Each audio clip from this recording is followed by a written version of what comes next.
நிறைய தேர்வுகள்ல இந்த பகவதி கமிட்டி எதற்கானது அப்படின்ற மாதிரி நிறைய கேள்விகள் கேட்டிருக்காங்க. இந்த பகவதி கமிட்டி எதற்கானது, இது தொடர்பான முக்கியமான தகவல்கள் என்னென்ன அப்படின்றத இந்த வீடியோ பதிவுல பார்க்கலாம். ஃபர்ஸ்ட் இந்த கமிட்டி 1973ல பகவதி அப்படின்ற ஒரு தலைமையில அமைக்கப்படுது. இவரு 17வது உச்ச நீதிமன்ற தலைமை நீதிபதி. அவர் தலைமையில தான் இந்த ஒரு கமிட்டி அமைக்கப்படுது. எதற்காக இந்த கமிட்டி அமைக்கப்படுது? அந்த காலகட்டத்தில் 1973ல அமைக்கிறாங்க. அந்த காலகட்டத்தில் இந்தியாவில் இருந்த பெரும் சிக்கலே என்னன்னு பார்த்தோம்னா, ஒன்று மக்கள் தொகை, இன்னொன்று வேலை வாய்ப்பு இல்லை.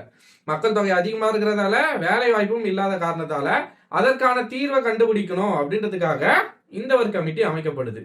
சரிங்களா? அதுல ஃபர்ஸ்ட் இவங்க என்னென்ன பரிந்துரைகள் சொன்னாங்க, இந்த கமிட்டியோடைய ரிப்போர்ட்ல என்னென்ன பரிந்துரைகள் சொன்னாங்க அப்படின்றத பார்க்கலாம்.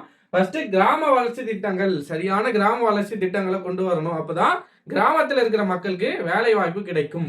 நல்லா ஞாபகம் வச்சுக்கோங்க. பகவதி கமிட்டி எதற்கானதுன்னா வேலை வாய்ப்பின்மை பற்றி ஆராய, வேலை வாய்ப்பு சார்ந்து ஆராய்ந்து மற்றும் தீர்வு சொல்வதற்காக அமைக்கப்பட்ட கமிட்டி தான் இந்த பகவதி கமிட்டி. நிறைய கிராம வளர்ச்சி திட்டங்களை கொண்டு வரணும்.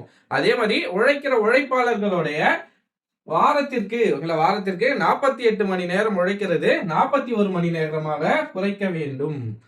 வேலை பார்க்குறவங்களோட வேலை நேரங்களை குறைக்கணும் அப்படின்றதும் இந்த கமிட்டியோடைய முக்கிய பரிந்துரையா இருந்துச்சு. அடுத்ததா கல்வி, தரமான கல்வியை வழங்கணும். கிராம பகுதிகளில், ஊரக பகுதிகளிலும் சரி கல்வியை சிறப்பாக கொடுக்கணும். அதே மாதிரி மக்கள் தொகை கட்டுப்படுத்துவதற்கான திட்டங்களை கொண்டு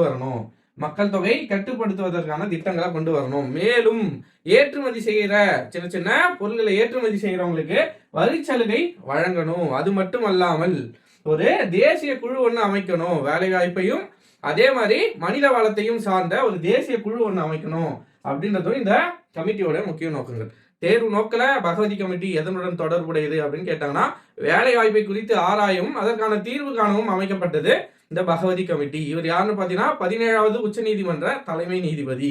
இப்போ நம்ம பார்த்தது எல்லாமே இந்த கமிட்டி அளித்த பரிந்துரைகள். நோட் பண்ணி வச்சுக்கோங்க. அடுத்து வரப்போற தேர்வுக்கு நமக்கு நிச்சயமாக பயனுள்ளதாக இருக்கும். நன்றி.